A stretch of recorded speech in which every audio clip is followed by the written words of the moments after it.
एक समय की बात है। एक छोटे से गांव में एक बुढ़िया रहती थीं जिनका नाम धन्या था। वह हमेशा ईश्वर में श्रद्धा रखती थीं और गांव वालों के बीच अच्छे कर्मों की बातें सुनाती रहती थीं। एक दिन गांव में अच्छी बारिश हुई और सभी लोगों के खेतों में सुगंधित फूल खिल गए। धन्या ने सभी को बताया कि यह अच्छी बारिश उनके अच्छे कर्मों का ही परिणाम है। गांव वाले ने उससे पूछा, धन्या जी, आपका रहस्य क्या है? धन्या ने हंसते हुए कहा, मेरा रहस्य यह है कि मैं हमेशा सच्चाई और नेकी में विश्वास रखती हूँ और मैं अपने कर्मों में समर्पित रहती हूँ। धन्या की इस सजीव धार्मिक कथा ने गांव वालों को सीख दी कि सच्चे श्रद्धाभाव और नेकी से भरा हुआ हृदय हमेशा अच्छे परिणामों की ओर ले जाता है। दूसरी धार्मिक कहानी है। एक समय की बात है। एक युवक जिसका नामक आर्यन था, जो अपने धर्म के प्रति विशेष प्रेमी था। वह अपने जीवन को धार्मिकता और सेवा में समर्पित करने का निर्णय लेता है। आर्यन ने अपने गांव के लोगों के बीच एक साधु बाबा से सुना कि सबसे बड़ा धर्म सेवा है। इस प्रेरणा से प्रेरित होकर आर्यन ने अपना समय और ऊर्जा समाज के लाभ में लगाने का निर्णय किया। वह गांव में साफ सफाई अभियान चलाने लगा, जिससे लोगों को स्वच्छता के महत्व का आदान प्रदान समझाया गया।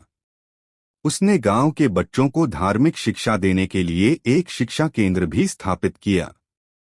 आर्यन की सेवा भावना ने गांव को सशक्त बना दिया और उसने धर्म के माध्यम से सामाजिक समृद्धि की प्रोत्साहना की।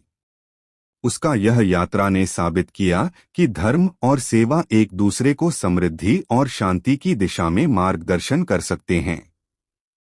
तीसरी धार्मिक कहानी है।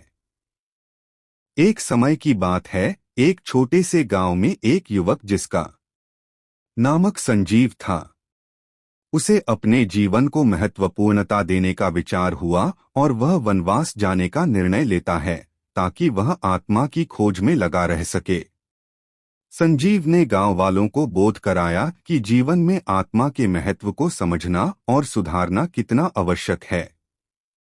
उसने गुरुकुल में अपनी शिक्षा पूरी की और फिर अपने वनवास की यात्रा पर निकला। जंगलों में रहकर संजीव ने ध्यान और तपस्या का मार्ग अपनाया।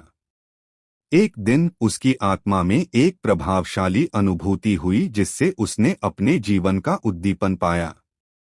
संजीव ने अपने ज्ञान को गांव के साथ साझा किया और उन्हें धार्मिक सिद्धांतों की महत्वपूर्णता समझाई। उसकी यह धार्मिक कहानी गांव वालों को सत्य, संयम और आत्मा के महत्व की शिक्षा देती है। चौथी धार्मिक कहानी है। एक गांव में एक गरीब व्यक्ति रहता था। वह अपने छोटे से खेत में मेहनत करता और ईश्वर में विश्वास रखता था। एक दिन गांव में अत्यंत सूखा हुआ और लोगों को पानी की कमी हो गई। रामू ने अपनी आलसीपन को छोड़कर अपने छोटे कुआं से पानी बांटने का निर्णय लिया। वह हर दिन सुबह और शाम लोगों के लिए पानी बांटता, बिना किसी उत्साह या इनाम के। उसकी सच्ची सेवा ने गांव वालों के दिलों में एक अद्वितीय स्थान बना लिया। एक दिन एक यात्री ने रामू से पूछा, तुम इतनी मेहनत करते हो लेकिन कोई इनाम नहीं लेते क्यों? रामू मुस्कराए और बोले, मेरा इनाम यह है कि मैं ईश्वर की सेवा कर सकता हूं और दूसरों को मदद कर सकता हूं।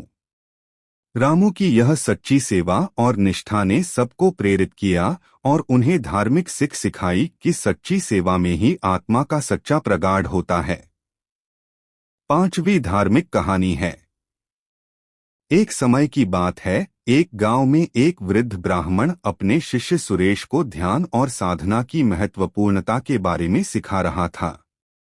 ब्राह्मण ने एक दिन सुरेश से कहा, तू एक पेड़ के नीचे बैठकर अनुष्ठान करेगा। जब तू पूरा 1 माह ध्यान में रहेगा, तब मैं तुझे एक अमृत की बूटी दूंगा। सुरेश ने व्रत रखा और 1 माह तक ध्यान किया।